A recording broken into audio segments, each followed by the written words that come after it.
Señor Montemayor es un imbécil con dinero. La voz resonó desde la cocina. Ni siquiera notó que su hija no vino a su fiesta de cumpleaños. «Cállate, Teresa, que las paredes oyen», susurró otra voz.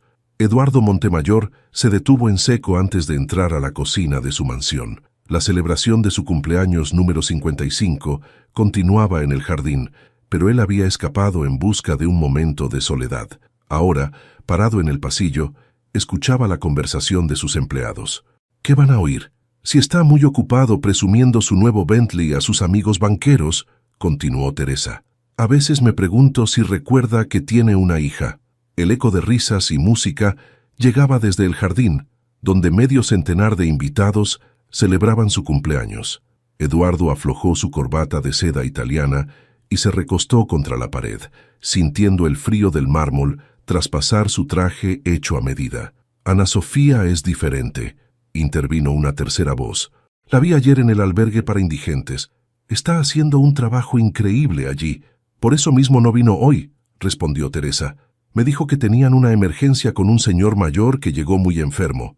Prefirió quedarse ayudando que venir a ver cómo su padre presume su nueva colección de relojes suizos». Eduardo cerró los ojos. La última conversación con Ana Sofía había sido hace 3 semanas y había terminado en una discusión sobre su trabajo en el albergue. «Estás desperdiciando tu título de la UNAM», le había dicho. «Podrías estar dirigiendo el Departamento de Responsabilidad Social de la empresa». ¿Se acuerdan cuando el señor Montemayor era diferente? La voz de Teresa sonaba nostálgica. «Antes de que la señora Patricia falleciera, ya van 10 años», interrumpió alguien. «Desde entonces solo le importa hacer más dinero, como si eso pudiera llenar el vacío». Eduardo se enderezó y ajustó su postura. El nudo en su garganta amenazaba con traicionarlo. Dio media vuelta y caminó en silencio hacia su despacho, dejando atrás las voces de la cocina. En su santuario personal, rodeado de premios inmobiliarios y fotografías de sus desarrollos más exitosos, Eduardo se sirvió un whisky de 30 años. Sus ojos se detuvieron en una foto familiar. Él, Patricia y una Ana Sofía adolescente sonriendo frente a su primera casa, mucho más modesta que la actual mansión en las Lomas. El sonido de su celular lo sacó del trance. Era un mensaje de Ana Sofía. «Papá, perdón por no ir a tu fiesta. Tuvimos una emergencia en el albergue. Don Manuel, uno de nuestros usuarios regulares, tuvo una crisis. No podía dejarlo solo. Te quiero». Adjunta había una foto. Su hija abrazando a un hombre mayor, de barba descuidada y ropa gastada. Ambos sonreían a la cámara. Eduardo dejó el vaso sobre su escritorio de caoba y observó por la ventana. En el jardín sus invitados reían y brindaban, algunos ya observando con admiración el Bentley nuevo estacionado en la entrada. Desde allí también podía ver, más allá de los muros de su propiedad, las calles del exclusivo fraccionamiento donde ocasionalmente aparecían personas sin hogar, solo para ser rápidamente removidas por la seguridad privada. Su reflejo en el cristal le devolvió la mirada. Un hombre exitoso, impecablemente vestido y completamente solo en su cumpleaños número 55. «Felicidades, Eduardo», susurró a su reflejo levantando el vaso de whisky. «Lo has logrado todo». El sabor amargo del alcohol no logró disimular el vacío que sentía en el pecho. La mañana siguiente a su fiesta de cumpleaños, Eduardo despertó con un sabor amargo en la boca que nada tenía que ver con el whisky. Se incorporó en su cama king size, observando la habitación principal de 80 metros cuadrados que de repente le pareció excesivamente grande. El ruido de la aspiradora lo guió hasta el pasillo. Teresa limpiaba los últimos vestigios de la celebración, tarareando una canción mientras trabajaba. «Buenos días, señor Montemayor», saludó al verlo, con la misma cordialidad profesional de siempre. Eduardo asintió, recordando la conversación que había escuchado la noche anterior. Se dirigió a la cocina, donde el chef ya preparaba su desayuno habitual: huevos pochados, pan integral tostado y un batido verde. «¿Has sabido algo de la señorita Ana Sofía?», preguntó el chef mientras le servía. «Está ocupada», respondió secamente, abriendo su tablet para revisar las noticias del día. La primera reunión del día era a las 9. En el trayecto hacia la oficina, su chofer Ramírez conducía el Mercedes mientras Eduardo revisaba correos en el asiento trasero. Se detuvieron en un semáforo frente al Parque Lincoln, donde un grupo de personas sin hogar se reunía cada mañana. «Cada vez hay más», comentó Ramírez con disgusto. Deberían hacer algo las autoridades. Eduardo levantó la vista de su teléfono. Entre el grupo destacaba un hombre mayor, de barba blanca, compartiendo un pan con otro más joven. Por un momento, pensó en la foto que Ana Sofía le había enviado. En la oficina, su asistente le recordó la junta con los inversionistas para el nuevo desarrollo en Santa Fe. Eduardo caminó hasta la sala de juntas en el piso 20, donde lo esperaban 5 hombres en trajes caros. «Eduardo», saludó García, su socio principal, «todavía recuperándote de la fiesta, supongo». Las risas forzadas llenaron la habitación. Eduardo se sentó a la cabeza de la mesa mientras su asistente proyectaba los planos del proyecto. «Como pueden ver», explicó, «el complejo residencial ocupará 10 hectáreas. Exclusivo, ultra premium, con seguridad 24/7 para mantener indeseables lejos de la zona». Más risas. Eduardo continuó su presentación mecánicamente, pero su mente divagaba. Pensaba en Ana Sofía, en el albergue, en el hombre de la barba blanca del parque. Después de la junta, durante el almuerzo en su oficina, recibió una llamada de su hija. «Papá, ¿podemos hablar?» «Estoy ocupado, Ana Sofía. Tengo otra junta en 15 minutos. Siempre estás ocupado». La voz de su hija sonaba cansada. «Quería contarte sobre el proyecto que estamos desarrollando en el albergue. Creo que podrías...» «Ana Sofía», interrumpió, «ya hemos hablado de esto. Si quieres hacer trabajo social, hazlo, pero no me pidas que me involucre». El silencio al otro lado de la línea pesaba más que cualquier respuesta. «Eres igual que tus amigos banqueros», dijo finalmente ella. Mamá estaría decepcionada. La llamada terminó antes de que pudiera responder. Eduardo se quedó mirando el teléfono, las palabras de su hija resonando en su cabeza. Se levantó y caminó hasta el ventanal de su oficina, observando la ciudad a sus pies. Desde esa altura, las personas parecían hormigas. Los autos de lujo se mezclaban con los autobuses públicos, las mansiones con las vecindades. Todo parecía igual desde arriba, pero él sabía que no lo era. Había dedicado su vida a construir muros, literal y figurativamente, entre los que tenían y los que no. El intercomunicador sonó. Su asistente le recordaba la siguiente junta. Eduardo ajustó su corbata y volvió a su escritorio, pero algo había cambiado. Por primera vez en años, las paredes de su oficina le parecieron una prisión, y el eco de las palabras de su hija se mezclaba con las voces que había escuchado en su cocina la noche anterior. Mamá estaría decepcionada. El peso de esa frase lo acompañaría durante el resto del día. El incidente ocurrió un martes por la tarde. Eduardo regresaba de una reunión cuando vio el alboroto frente a su mansión. 2 de sus guardias de seguridad forcejeaban con un hombre mayor que se resistía a ser expulsado del área. «Solo quiero descansar un momento», gritaba el hombre, aferrándose a la banca pública. «Señor, ya le dijimos que no puede estar aquí», respondió uno de los guardias. «Los vecinos se quejan, tenemos órdenes estrictas». Eduardo ordenó a Ramírez que detuviera el auto. Bajó la ventanilla para observar mejor la escena. «Este es un espacio público», insistía el hombre. «Tengo derecho a sentarme».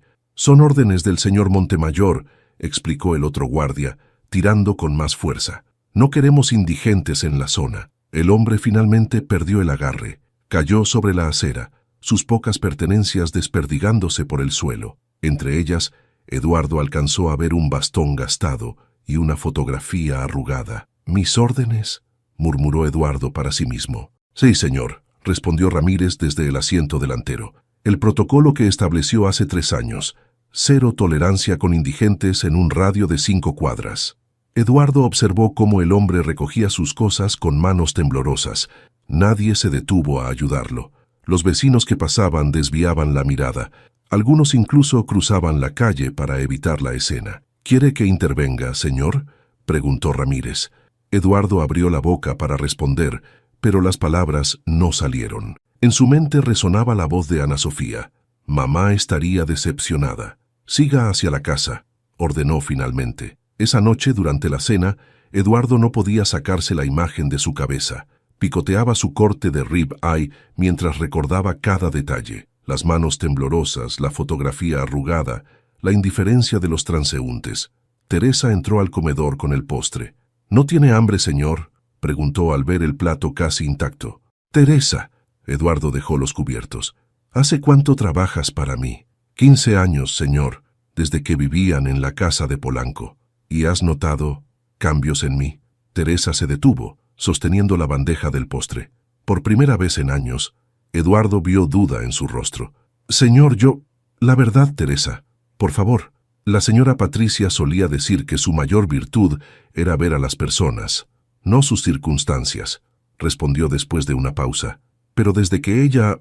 Bueno, ahora parece que solo ve números en una cuenta bancaria. Eduardo sintió como si le hubieran dado una bofetada. Se levantó de la mesa y caminó hasta su despacho, donde se sirvió un whisky. Desde la ventana podía ver la banca donde horas antes habían echado al hombre mayor. Tomó su teléfono y marcó el número de Ana Sofía. Buzón de voz. Hija, soy yo. Quería preguntarte sobre tu trabajo en el albergue, sobre la gente que ayudas. ¿Podríamos hablar? Colgó y se quedó mirando la banca vacía. Una idea comenzó a formarse en su mente, tan absurda que al principio intentó descartarla, pero mientras más bebía, más sentido cobraba. ¿Cómo podría entender realmente lo que sucedía en las calles de su vecindario? ¿Cómo podría ver lo que Ana Sofía veía? La respuesta llegó como un susurro. Tendría que experimentarlo por sí mismo. Eduardo Montemayor, el magnate inmobiliario, tendría que convertirse en aquello que tanto había despreciado. Un hombre sin hogar, sentado en una banca frente a su propia mansión. Vació el vaso de un trago y sonrió amargamente ante su reflejo en la ventana. La transformación comenzaría mañana. Eduardo dedicó una semana completa a planear su transformación. Primero, informó a su oficina que tomaría las tardes libres durante el próximo mes, citando asuntos personales. Después, en una tienda de segunda mano en las afueras de la ciudad, compró ropa usada, un pantalón desgastado, una camisa descolorida, un suéter con agujeros y unos zapatos gastados. La barba, que nunca se había dejado crecer, comenzó a asomar después de varios días sin afeitarse. Se compró una peluca canosa en una tienda de disfraces y practicó frente al espejo cómo modificar su postura, normalmente erguida y dominante, para parecer más encorvado y vulnerable. «Necesito absoluta discreción», le dijo a Ramírez una tarde, después de revelarle parte de su plan. «Dirás que me dejas en el club de golf, pero me llevarás a 3 cuadras de la casa». «Señor, con todo respeto, ¿está seguro de esto?» «Es la única manera de entender», respondió Eduardo, aunque ni él mismo estaba convencido. El primer día de su experimento, Eduardo se vistió en el asiento trasero del Mercedes. Sus manos temblaban mientras se ponía la peluca y untaba algo de tierra en su rostro y ropa. «Volveré por usted a las 8, señor», dijo Ramírez, estacionando en una calle secundaria. Eduardo esperó a que el Mercedes desapareciera antes de emerger del callejón. Caminó despacio, arrastrando ligeramente los pies hasta llegar a la banca frente a su mansión. Se sentó, sintiendo el sol de la tarde en su rostro. Los primeros minutos fueron surreales. Vio pasar a varios de sus vecinos, personas con las que había compartido cenas y eventos sociales. Nadie lo reconoció. De hecho, nadie lo miraba directamente. Una hora después, uno de sus guardias de seguridad se acercó. «Señor, no puede quedarse aquí», dijo con tono autoritario. «Solo estoy descansando», respondió Eduardo, modificando su voz para hacerla más ronca. «Me duelen las piernas». «Son las reglas del señor Montemayor», insistió el guardia. «No queremos problemas». Eduardo sintió un nudo en el estómago al escuchar su propio nombre usado como amenaza. Se levantó lentamente, fingiendo dificultad. «¿Y dónde sugiere que vaya?», preguntó. «No es mi problema», respondió el guardia. «Solo váyase». Mientras se alejaba, Eduardo vio llegar su propio Bentley, conducido por Ramírez. Dentro iba su doble, un empleado de confianza que lo ayudaría a mantener las apariencias durante sus tardes como indigente. Al doblar la esquina, se sentó en otra banca. Desde allí podía ver la entrada de su mansión y el ir y venir de la gente. Una mujer que paseaba a su perro cruzó la calle al verlo. Un grupo de adolescentes lo señaló y rió disimuladamente. A las 7 de la tarde, una figura familiar apareció. Ana Sofía, regresando del albergue. Se detuvo frente a la mansión, dudó un momento y siguió de largo. Eduardo contuvo el impulso de llamarla. Cuando Ramírez lo recogió, Eduardo permaneció en silencio durante todo el trayecto de regreso. Ya en su habitación, frente al espejo, se quitó la peluca y observó su rostro sucio. «¿Qué estás haciendo, Eduardo?», murmuró a su reflejo, pero ya sabía la respuesta. Por primera vez en años, estaba viendo el mundo como realmente era, no desde la seguridad de su auto blindado o la altura de su oficina, y apenas estaba empezando. En su teléfono, un mensaje de Ana Sofía brillaba sin leer. «Papá, necesitamos hablar sobre el albergue. Es importante». Eduardo lo dejó sin responder. Primero necesitaba entender, realmente entender. La primera semana como Don Manuel, nombre que Eduardo eligió en honor al hombre que había ocupado a Ana Sofía la noche de su cumpleaños, transformó su perspectiva de maneras que no esperaba. Aprendió que las horas transcurren diferente cuando no tienes un lugar al cual pertenecer. Descubrió que el hambre real no se parece en nada a saltarse una comida por una reunión de negocios. Experimentó cómo la invisibilidad puede doler más que el rechazo directo. «Buenos días, don Manuel», saludó una voz que lo sacó de sus pensamientos. Era Ana Sofía. Eduardo sintió que el corazón se le detenía. Su hija llevaba una bolsa de papel y un termo. «Le traje café y un sándwich», continuó ella, sentándose a su lado en la banca. «Lo vi aquí ayer y antier». Eduardo bajó la mirada, temeroso de que ella pudiera reconocerlo a pesar del disfraz. «Gracias, señorita», respondió con voz ronca. «Es usted muy amable». «Trabajo en el albergue San Francisco, a 10 cuadras de aquí», explicó ella. «¿Por qué no viene? Tenemos camas, comida caliente, y podemos ayudarlo a conseguir trabajo. No quiero ser una molestia». «No lo es». Ana Sofía sonrió con tristeza. «¿Sabe? Mi padre es el dueño de esa mansión», señaló la casa. «Él cree que la gente como usted solo busca aprovecharse, pero yo sé que cada persona tiene una historia». Eduardo sintió que se le formaba un nudo en la garganta. «¿Y su padre sabe que ayuda a gente como yo?» «Lo sabe, pero no lo entiende», suspiró ella. «Desde que mamá murió, solo ve el mundo en términos de pérdidas y ganancias». Un grupo de ejecutivos pasó junto a ellos, apartándose visiblemente. Ana Sofía los miró con desaprobación.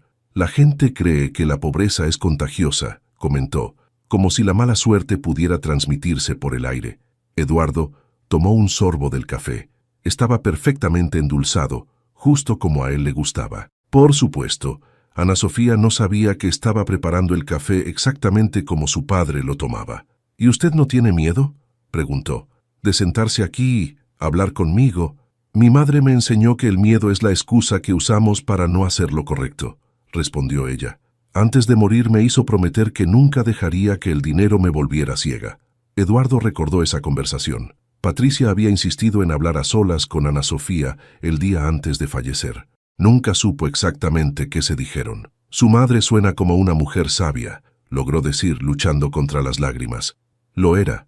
Ana Sofía miró su reloj. «Debo irme. Tengo turno en el albergue. Por favor, considere venir. Y don Manuel, cuídese».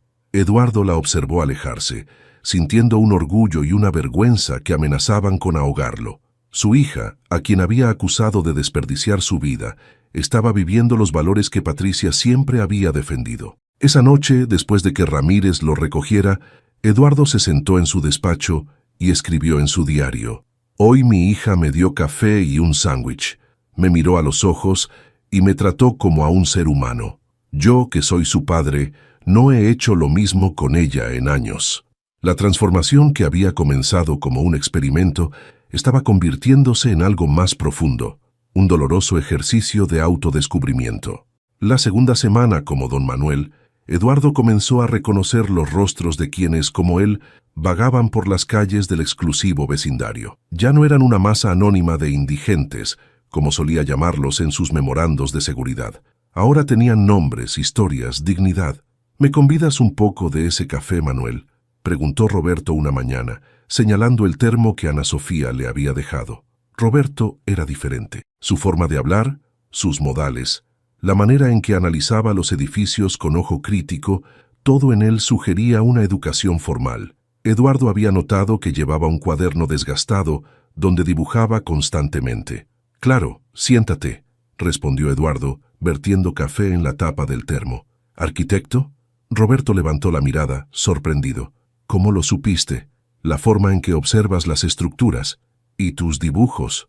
Roberto sonrió con amargura. 30 años diseñando edificios.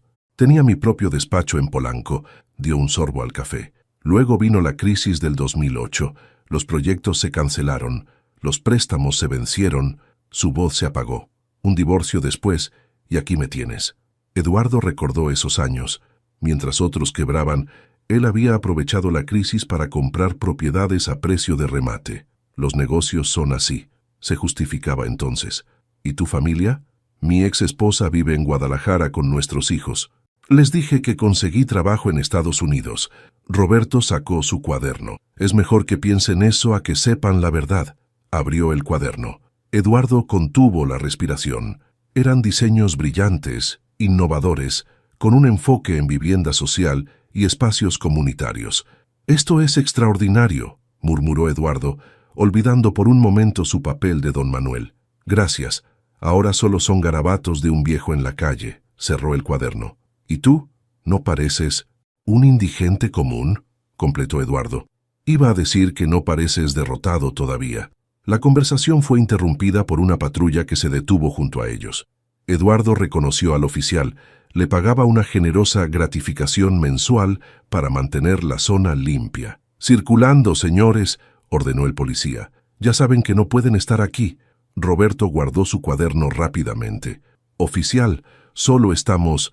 ¿Quiere pasar la noche en la delegación?», amenazó el policía. Eduardo sintió una rabia que no experimentaba en años. Quería levantarse, revelar su identidad, poner a ese oficial en su lugar, pero no podía, no sin comprometer todo el experimento. Mientras caminaban alejándose de la banca, Roberto murmuró: «La gente cree que lo peor de vivir en la calle es no tener casa, pero no. Lo peor es que te quitan la dignidad, pedazo a pedazo, hasta que empiezas a creer que no la mereces». Eduardo pensó en todas las veces que había ordenado limpiar la zona, en los correos electrónicos solicitando más seguridad, en las juntas vecinales donde se quejaba de la invasión de indigentes. «¿Sabes qué es lo irónico?», continuó Roberto. «Yo diseñé varios de estos edificios. Incluso gané un premio por ese», señaló un edificio de cristal y acero. «Ahora no puedo ni sentarme frente a él». Esa tarde, cuando Ramírez lo recogió, Eduardo llevaba consigo algo más que experiencias. Tenía nombres, rostros y una nueva comprensión del término dignidad humana. En su escritorio, sin abrir, había una invitación para la próxima junta de vecinos. El tema principal: medidas adicionales para el control de indigentes en la zona. La noche era particularmente fría cuando Eduardo, como don Manuel, presenció el incidente que cambiaría todo.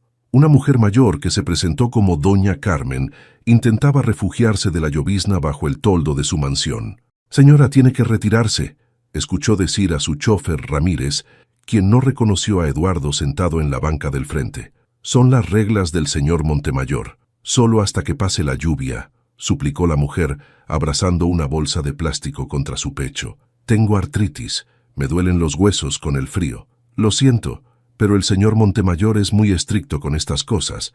Eduardo observó cómo la mujer se alejaba cojeando bajo la lluvia. Ramírez entró en el auto donde iba su doble, el empleado que lo suplantaba durante sus tardes como indigente. «¿Todo bien, señor?», preguntó el falso Eduardo desde el interior del vehículo. «Sí, señor. La zona está limpia». Eduardo se levantó de la banca y siguió a doña Carmen. La encontró intentando acomodarse en el hueco de una construcción cercana. «Hay un lugar más seco por allá», le dijo, señalando un punto bajo un puente peatonal. «Gracias, pero no puedo caminar tanto», respondió ella, mostrando sus piernas hinchadas. «Trabajé 40 años limpiando casas. Ahora mis rodillas no dan más». «¿Qué pasó?». «Me enfermé. Los gastos médicos se comieron mis ahorros. Mis patrones no me dieron seguro, ¿sabe? 40 años limpiando sus casas, criando sus hijos, y cuando más los necesité». Eduardo pensó en Teresa, su ama de llaves. ¿Tenía seguro médico? Nunca se había molestado en averiguarlo. «El dueño de esa casa», continuó doña Carmen señalando la mansión Montemayor, «tiene más dinero del que podrá gastar en 3 vidas, pero no permite ni que nos refugiemos de la lluvia». «¿Cómo sabe que tiene tanto dinero?». «Limpié su casa hace años, cuando recién se mudó con su esposa. Era diferente entonces. La señora Patricia siempre nos trataba como personas». Eduardo sintió como si le hubieran dado un golpe en el estómago. Recordaba a doña Carmen ahora. Patricia solía invitarla a tomar café en la cocina. «La señora Patricia», murmuró doña Carmen, «decía que la verdadera pobreza no está en el bolsillo, sino en el corazón de quien no sabe compartir. La lluvia arreció. Eduardo se quitó su suéter gastado y se lo ofreció. ¿Y usted? Yo estaré bien. Esa noche, en su despacho, Eduardo revisó los contratos de su personal de servicio. Ninguno tenía seguro médico. Reducción de costos, le había explicado su administrador años atrás. Tomó su teléfono y marcó: Departamento de Recursos Humanos. Necesito que modifiquen todos los contratos del personal de servicio. Seguro médico completo, retroactivo a su fecha de ingreso. Pero señor, el costo... Es una orden, interrumpió Eduardo. Y busquen a una ex empleada, Carmen Ramírez. La quiero en mi oficina mañana a primera hora. Colgó y se sirvió un whisky. En el reflejo del ventanal, por primera vez en años, vio algo del hombre que solía ser cuando Patricia vivía. La transformación estaba llegando más lejos de lo que había planeado. Ana Sofía había convertido en rutina sus visitas matutinas a don Manuel. Cada mañana llegaba con café y algo de comer, a veces acompañada por otros voluntarios del albergue. «¿Sabe, don Manuel? Me recuerda un poco a mi padre», dijo una mañana, mientras compartían un pan dulce. No por su situación, sino por su forma de observar todo. Eduardo casi se atraganta con el café. «¿A qué te refieres?» «A que analiza todo en silencio, como estudiando cada detalle», sonrió ella. «Mi padre solía ser así antes. Ahora solo mira números en una pantalla». Roberto se unió a ellos, cargando su inseparable cuaderno. «Ana Sofía, ¿le mostraste a Manuel el proyecto del albergue?» «Cierto». Ella sacó unos papeles de su mochila. «Estamos buscando expandir el albergue. Tengo una presentación para el consejo vecinal la próxima semana». Eduardo examinó los documentos. Eran planos preliminares, bocetos de un espacio que combinaba dormitorios con áreas de capacitación y una clínica básica. «Roberto los diseñó», explicó Ana Sofía. «Pero necesitamos apoyo de los vecinos y, sobre todo, de mi padre.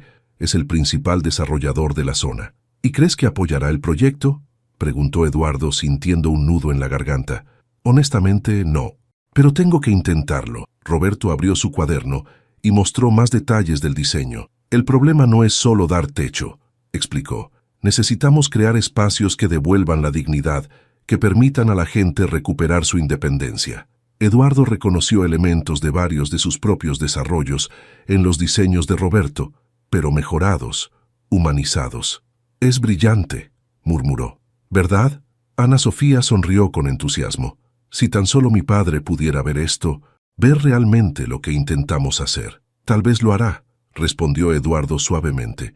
«Don Manuel, ¿vendría a la presentación?», preguntó ella. «Su testimonio podría ser importante». Eduardo sintió pánico momentáneo. «No creo que sea buena idea». «Por favor», insistió ella.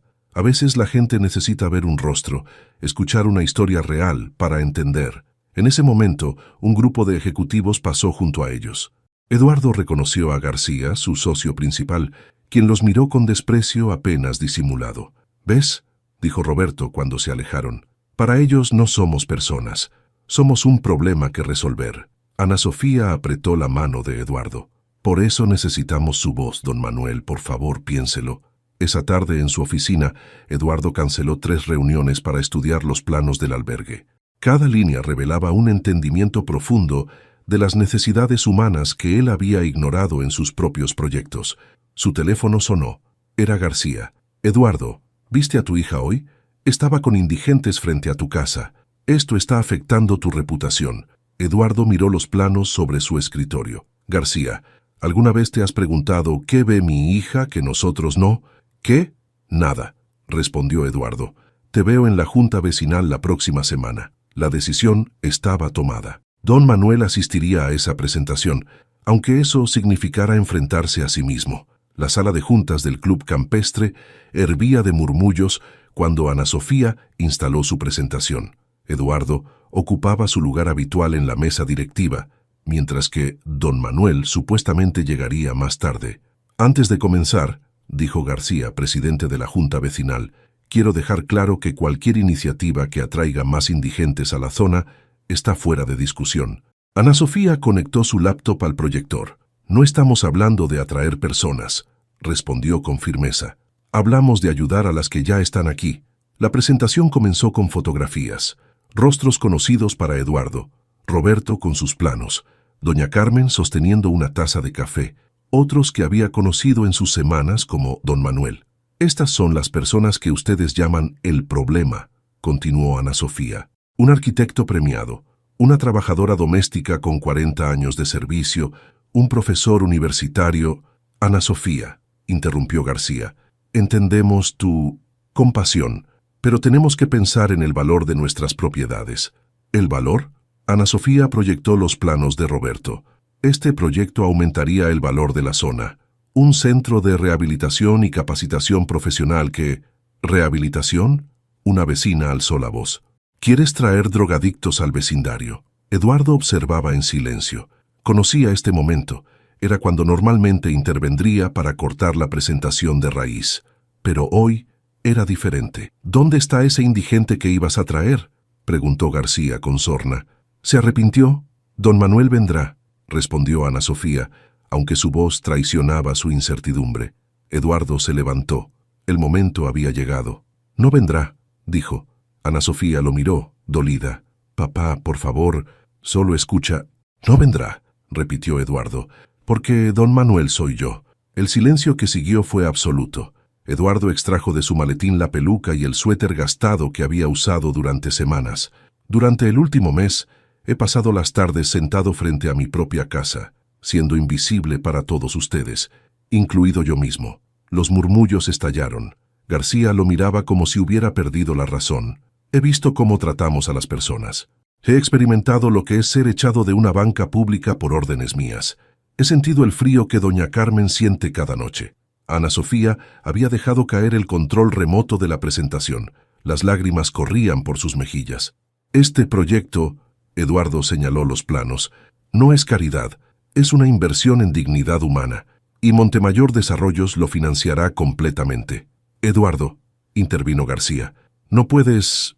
También, continuó Eduardo ignorándolo, el arquitecto Roberto Méndez se incorporará a nuestra empresa como director de proyectos sociales. La sala estalló en protestas y exclamaciones, pero Eduardo solo miraba a su hija, quien lo observaba con una mezcla de asombro y comprensión. Por primera vez en años, padre e hija se veían realmente. Los días siguientes a la revelación en el club campestre fueron un torbellino de actividad. La noticia del experimento de Eduardo Montemayor se filtró a algunos medios locales, aunque él se negó a dar entrevistas. ¿Por qué no me di cuenta?, preguntó Ana Sofía, sentada en el despacho de su padre. Te vi todos los días.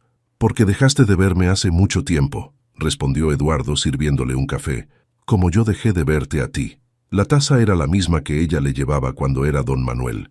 El aroma familiar flotaba entre ellos como un puente entre sus dos mundos. Los del consejo vecinal están furiosos, comentó Ana Sofía. García dice que traicionaste al vecindario. García necesita pasar una semana en la banca. Roberto llegó puntual a su primera reunión como director de proyectos sociales. Su traje prestado no ocultaba su nerviosismo, pero sus ojos brillaban con determinación. Señor Montemayor, sobre los planos del albergue. Eduardo, corrigió. Y antes de los planos necesito que revises los contratos de nuestros trabajadores de mantenimiento y limpieza. Quiero viviendas dignas para todos ellos. Teresa entró con más café. Eduardo la detuvo. Teresa, ¿recuerdas cuando te escuché hablar en la cocina la noche de mi cumpleaños? Ella palideció. Señor, yo... Gracias, la interrumpió Eduardo, por decir la verdad que necesitaba escuchar. En su escritorio, la foto con Patricia y Ana Sofía frente a su primera casa había sido reemplazada por una nueva. Él, como don Manuel, sentado en la banca con su hija y Roberto, tomando café en una mañana cualquiera. ¿Cómo manejaremos la resistencia del vecindario?, preguntó Ana Sofía. Eduardo sonrió por primera vez en lo que parecían años. Les daremos lo único que entienden: números. Roberto, muéstrales los estudios de ciudades donde proyectos similares han aumentado el valor inmobiliario. ¿Y si no funciona?, insistió ella. Entonces construiremos en otro lugar, pero lo haremos. La tarde caía sobre la ciudad. Desde la ventana de su oficina, Eduardo observaba la banca donde todo había cambiado. Ya no estaba vacía. Doña Carmen descansaba allí y nadie la molestaba. El experimento había terminado, pero la transformación apenas comenzaba. Entre el magnate inmobiliario y el mendigo, Eduardo había encontrado algo que creía perdido: su humanidad. y esta vez no pensaba volver a perderla. La mañana de la presentación final del proyecto, Eduardo encontró su mansión rodeada de carteles de protesta. Un grupo de vecinos, liderados por García, bloqueaba la entrada principal. «¡No al albergue! ¡No a la destrucción del vecindario!», coreaban. Ana Sofía llegó caminando, abriéndose paso entre los manifestantes. Roberto la seguía, cargando una maqueta del proyecto. «¿Estás seguro de esto, papá?», preguntó al entrar. García ha convencido a media junta directiva de vender sus acciones. Eduardo ajustó su corbata frente al espejo del vestíbulo. «¿Sabes qué me dijo tu madre antes de morir?», respondió. «No dejes que el miedo a perder te impida hacer lo correcto». Teresa apareció con el periódico del día. En primera plana, una foto de Eduardo como don Manuel ocupaba media página. «Las acciones están cayendo», informó Roberto revisando su teléfono. «Los inversionistas están nerviosos». «Que caigan», respondió Eduardo. «Reconstruiremos sobre bases más sólidas». En la sala de juntas de Montemayor Desarrollos, el ambiente era tenso. García ocupaba un extremo de la mesa, rodeado de accionistas preocupados. Eduardo, Ana Sofía y Roberto se sentaron en el otro. «Antes de empezar», anunció García, «represento a un grupo de accionistas que exigen tu renuncia inmediata, Eduardo». «¿Con qué porcentaje?», preguntó Eduardo sin inmutarse. 42%. Eduardo sacó un sobre de su maletín. «Interesante, porque acabo de comprar el 30% de Williams & Co». Puso los documentos sobre la mesa. «Ya sabes, esa constructora que querías adquirir sigilosamente». García palideció. «Eso es imposible. Las negociaciones eran confidenciales». «Lo eran», Eduardo sonrió. Hasta que don Manuel escuchó una conversación muy interesante en cierta banca. Ana Sofía contuvo una sonrisa. Roberto desplegó los planos sobre la mesa. «Señores», comenzó Eduardo, «pueden vender sus acciones, pueden irse, pero este proyecto va a realizarse, no como una obra de caridad, sino como el primer paso de una nueva visión empresarial». La presentación que siguió fue demoledora. Roberto expuso cifras, estudios de impacto social, proyecciones financieras. Ana Sofía compartió historias reales, rostros conocidos, vidas que podían cambiar. «La pregunta no es si podemos permitirnos hacer esto», concluyó Eduardo. «La pregunta es si podemos permitirnos no hacerlo». García se levantó recogiendo sus documentos. «Estás cometiendo un error histórico, Eduardo». «No, García. El error histórico fue olvidar que los números en nuestras cuentas representan vidas reales. Uno a uno, los accionistas fueron tomando posición. Algunos se fueron con García. Otros, la mayoría, se quedaron. Cuando la sala se vació, Ana Sofía abrazó a su padre. «¿Cómo sabías que funcionaría?». Eduardo miró por la ventana. En la distancia podía ver la banca donde todo había comenzado. «Porque por primera vez en años estoy haciendo negocios como tu madre me enseñó, construyendo puentes, no muros». La inauguración del proyecto estaba programada para las 10 de la mañana. Eduardo había elegido deliberadamente esa hora, cuando el sol iluminaba perfectamente la banca donde todo había comenzado. «Los periodistas están preguntando por don Manuel», informó Ana Sofía revisando su tablet. «Quieren la historia completa». «La historia completa no es mía para contarla», respondió Eduardo, observando cómo Roberto dirigía los últimos detalles de la construcción. La estructura se alzaba imponente pero acogedora. 3 pisos de dignidad, como Roberto la llamaba. En la entrada, un mural mostraba rostros conocidos del vecindario, incluido el de doña Carmen, quien ahora dirigía el comedor comunitario. «Señor Montemayor», Teresa se acercó con un sobre. «Encontré esto limpiando su despacho». Era una carta de Patricia, fechada una semana antes de su muerte. «Querido Eduardo, si estás leyendo esto, es porque finalmente has recordado quién eres. No el empresario exitoso, sino el hombre que conocí, el que veía personas donde otros veían números». Eduardo dobló la carta. Ya la leería completa más tarde, en privado. La plaza frente al edificio comenzó a llenarse. Rostros conocidos de sus días como Don Manuel se mezclaban con ejecutivos en traje. Roberto, ahora con un blazer nuevo pero conservando su inseparable cuaderno, organizaba a un grupo de futuros residentes que participarían en el programa de capacitación. «García y su grupo están aquí», susurró Ana Sofía, «con la prensa». «Perfecto», respondió Eduardo. «Que vean». Se acercó al podio. El murmullo de la multitud se apagó. «Hace 2 meses me senté en esa banca», señaló, pretendiendo ser alguien que no era, o quizás, por primera vez en años, siendo quien realmente soy. Los flashes de las cámaras comenzaron a dispararse. Este no es un proyecto de caridad. Es un recordatorio de que el éxito empresarial y la responsabilidad social no son mutuamente excluyentes. En primera fila, García y sus aliados escuchaban con expresiones tensas. Don Manuel no fue una mentira, continuó Eduardo, fue un despertar. Y este edificio no es un final, es un comienzo. Ana Sofía se unió a él en el podio. Roberto lo siguió, desplegando los planos de futuros proyectos. Montemayor Desarrollos ya no construirá muros entre personas, anunció Eduardo. Construiremos puentes. La ovación que siguió no fue por cortesía. Fue el sonido de una comunidad reconociendo que el cambio, aunque difícil, era posible. Y en la banca, ahora preservada como parte del proyecto, una placa rezaba. Aquí un hombre recordó su humanidad. El proyecto del albergue transformó el vecindario de maneras inesperadas. Las protestas iniciales se convirtieron en curiosidad y la curiosidad en participación activa. Necesitamos más voluntarios para las clases de computación, informó Ana Sofía durante una reunión matutina. Los ejecutivos del banco de la esquina se ofrecieron a dar capacitación. Eduardo observaba desde su nueva oficina, instalada en el primer piso del centro comunitario. Había vendido la mansión y donado parte del dinero al proyecto. Roberto llamó, continuó Ana Sofía. El segundo centro en Santa Fe está listo para iniciar construcción. Y García pidió una reunión. Dice que sus inversionistas están interesados en el modelo de negocio.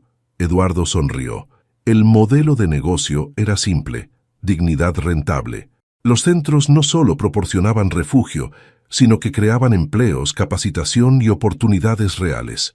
Doña Carmen entró sin tocar, como era su costumbre ahora. Don Eduardo, necesitamos su firma para los nuevos contratos del personal de cocina. ¿Todos con seguro médico? Todos, confirmó ella. Y el fondo de ahorro que sugirió Roberto. En el comedor comunitario, Teresa servía café. Ya no era solo el ama de llaves de Eduardo, ahora coordinaba el programa de capacitación en servicios domésticos profesionales. «¿Sabe, señor?», dijo mientras le servía una taza. «A veces extraño la mansión». «¿De verdad?». «No», sonrió. «Aquí el café sabe mejor». Eduardo caminó hasta la banca, su ritual diario. Se sentó observando el ir y venir de la gente. Algunos rostros eran nuevos, otros familiares. Todos tenían nombre ahora. Roberto se unió a él, con su cuaderno de siempre. «Los planos para el centro de Guadalajara están listos», anunció. «Mi familia vendrá a la inauguración». «¿Les contaste?» «Todo», Roberto sonrió. «Mi hijo quiere estudiar arquitectura social». Ana Sofía apareció con 3 cafés. «Como en los viejos tiempos», dijo, sentándose entre ellos. «Aunque ahora no tienes que fingir que te gusta con 2 de azúcar, papá». Eduardo tomó un sorbo. El sabor le recordó a todas las mañanas que había compartido con su hija sin que ella lo supiera. «¿Sabes?», dijo Ana Sofía. «Mamá estaría orgullosa». «Lo está», respondió Eduardo mirando hacia el edificio que ahora llevaba el nombre de Patricia Montemayor. «Siempre lo estuvo, solo que yo había olvidado cómo escucharla». La ciudad seguía su ritmo alrededor de ellos, pero algo había cambiado. Los muros invisibles que separaban a las personas comenzaban a caer, un café compartido a la vez. Un año después de la inauguración del primer centro, Eduardo revisaba el balance anual en su oficina. Los números eran claros. El modelo funcionaba, no solo financieramente, sino en términos humanos.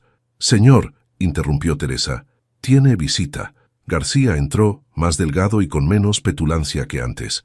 «Eduardo, vengo a disculparme». «¿Por qué exactamente?», preguntó Eduardo señalándole una silla. «Por no entender, por resistirme al cambio». García se sentó. «Mi hijo es voluntario en el centro de Santa Fe. Dice que ha aprendido más allí que en sus 4 años de universidad».